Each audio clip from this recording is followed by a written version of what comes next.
everybody.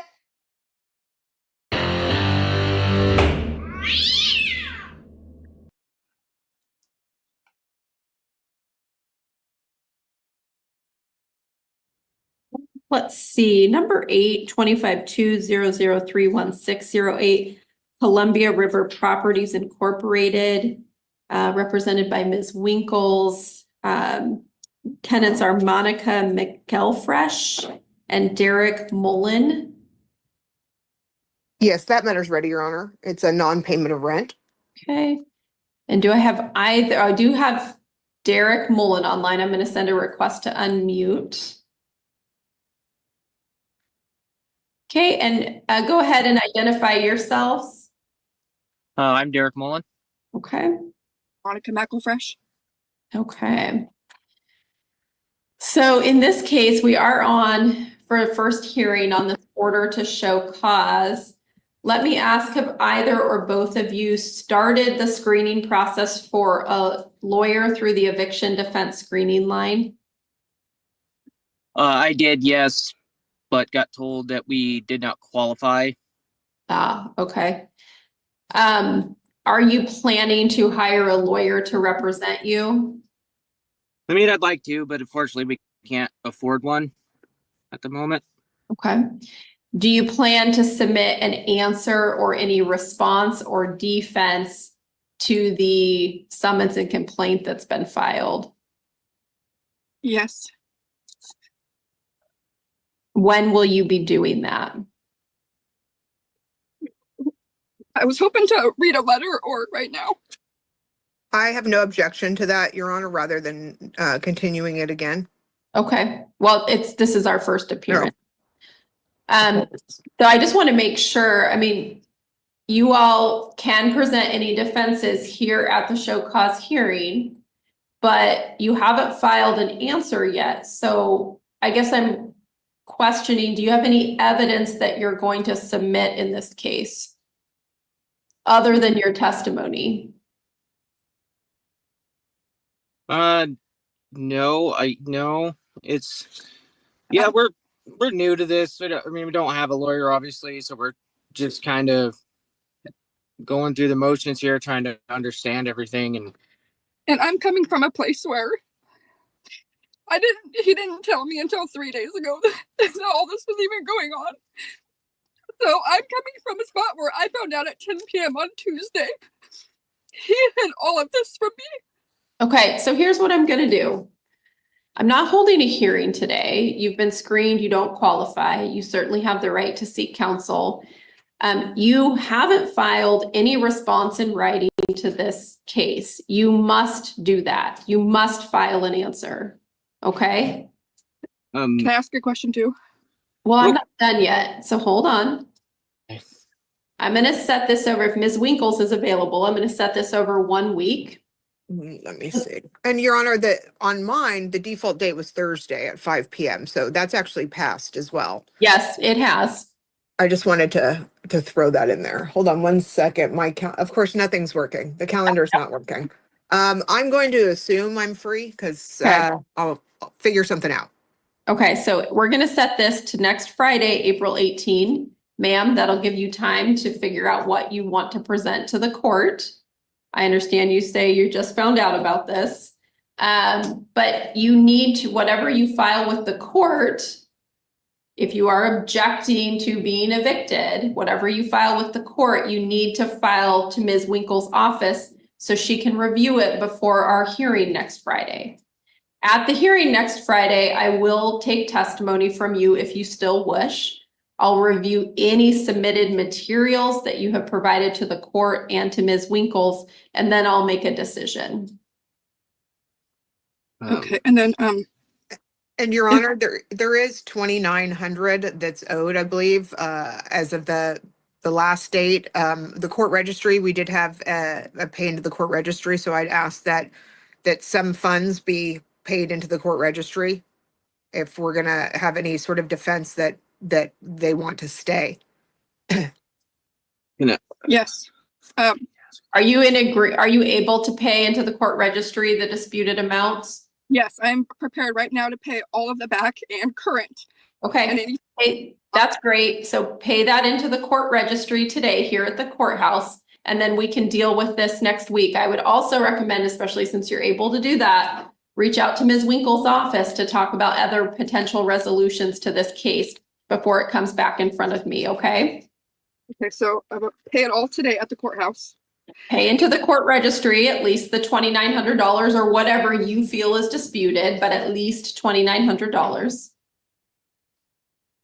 And then So call my office. Yep, and then please do reach out to Ms. Winkle's office. I can't provide legal advice. So if that's the questions you're gonna ask me, I can't answer that. no, the only question I have is I did turn in an NOA to Miss Winkle's office. I just Yes. want to verify if she got that. Yes, and it's filed and that's why there's no default. But if you guys call my office, you pay the money and you call my office, we can probably figure out a settlement without having to come back. Okay, thank you. Okay? All right, thank you both. We'll see you next Friday, April 18th at 10:30. Okay, thank you, Your Honor. Thank you.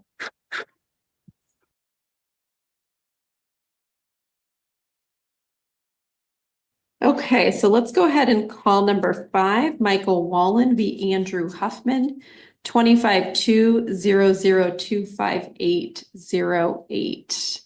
I do see Mr. Huffman here. I see Mr. Madsen. Morning, Your Honor. Good morning. All right, so I did receive a supplemental declaration affidavit. Mr. Huffman, were you able to review that? Your Honor, we Oh. only filed that on, I apologize for interrupting, but we Oh, go only ahead. filed that on Wednesday. We tried to personally serve Mr. Huffman, but we're not able to locate him at the residence. It wouldn't have made much sense to stick it in the mail because it likely wouldn't have got there by this morning. And it's my understanding that the court was, in our last hearing, invited the plaintiff to submit a supplemental declaration detailing the events of the service of the 14-day notice. I believe we've done that, and we have met the requirements of 5912-080 for posting and mailing. And beyond that, this is our third hearing now on this matter, show cause, and to date, there's been nothing filed by the defendant. There's not even been a formal appearance, so we had no other ability to deliver any documents to him. I have no email address or anything like that. So that's where we are. I think without any responsive pleadings whatsoever at this stage of the game, I think we're entitled to default. And that's pretty much where we're at today. Mr. Huffman. Your Honor. Yep. Have you retained an attorney? I have not. I believe the issue from last week was the proof of service. If I've been mailed the Exhibit A of the plaintiff's materials, that I did not receive that. There was nothing mailed. So there was the point of contention was that the filing was not complete. So I'm waiting to be for the filing to be complete for me to go and seek legal counsel and rental assistance. That's where we're at. That's where I'm at. Okay, well, That was unable to be resolved last week because of technical issues, and there was an issue of there was going to be a proof from the plaintiff. Yeah, I mean, so here's where we're at. And again, I'm going to be very clear. I know, Mr. Madsen, you said we've been here several times, but I'm going to reiterate this on this was originally set for show cause on 3/21, and was then set over 2 weeks so that respondent could obtain counsel. We returned on 4/4 and we held our hearing. And I found that there were issues of fact as to this, whether the service requirements had been met, that the post and mail did not show the time and date of service. And I did indicate to Mr. Huffman that he could retain an attorney for today's hearing or attend the next hearing.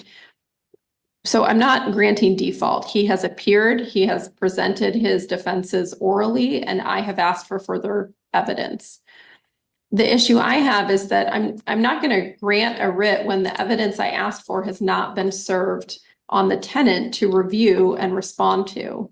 So, Mr. Huffman, I am going to require that the declaration affidavit that is in front of me, that I am being asked to rely upon in issuing this writ, I'm going to require that it be served upon you. The difficulty, I think, is getting service on you. How would you like to receive this document? And hold on, I am going to give you some options. I know people love to talk before I am finished, but I am not allowing that. Let me finish. You can receive this document in several ways. We're going to come back next Friday if the parties are available, so it needs to get done quickly. You can provide Mr. Madsen an email where he can send this document to you. Or you can come to the courthouse and pick up a copy. What would you like to do? I'd like to come to the courthouse and pick up a copy. Okay, I believe there will be a cost with that. Well, what's the cost per page? Let me just. Okay, And from 49 from April. yeah, the 491, yeah. If you have him email you, it is free. It would be $4.50. Okay. If you want to come to the courthouse and pick up a copy, it will be $4.50. Thank you, Your Honor. Which, do you still want to come to the courthouse and pick it up? I do, Your Honor. At what time can I will be available for pickup? Anytime. Okay. You just need, I apologize for you my just- body language, Your Honor. you just need your case number. Your Honor, Go ahead. I'm sorry to interrupt. I was just informed my paralegal is monitoring the proceeding, and she just informed me that it was mailed 2 days ago. So he could be looking for it in the mail as well.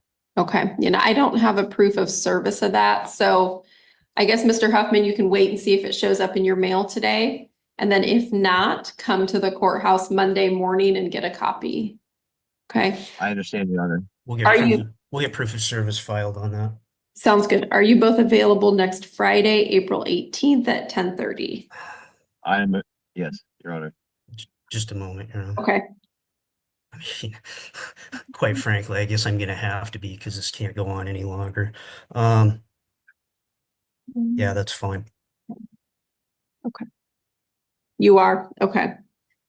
We'll go ahead and set it for next Friday at 10:30. And Mr. Huffman, the clerk was just telling me something to make sure you knew that when you come request a copy, the clerk's office only accepts cash for that. So she just didn't want any surprises. Is that still how you want to receive a copy of this if it doesn't come by mail today? Must it be an exact change, Your Honor? Nope, they can give change. Okay. Thank you, Your Honor. Okay. Okay, thank you both. We'll see you back next Friday at 10:30. Thank you, Your Honor. Okay, thank you both. Be safe, be well, sleep sweet, and much love.